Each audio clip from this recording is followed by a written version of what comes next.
Hello mga katakers. For today's video, mag-fish muna tayo.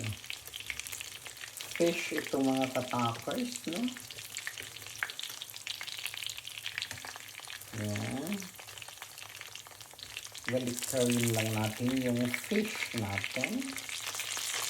Fish fillet. Ano bang tawag nito? Fish fillet.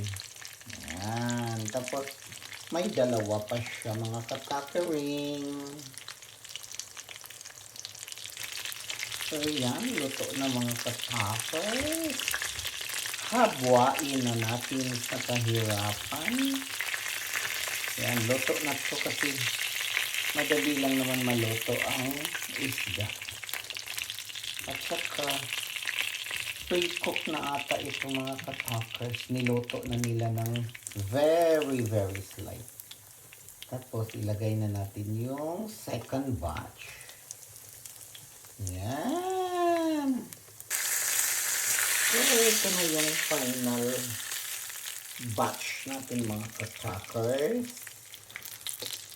So luto na ang ato ang fish fillet. So, makakaon na ta mga katakers. Magpakaon na ta. Kan-anamin ninyo pa. Bon appetit!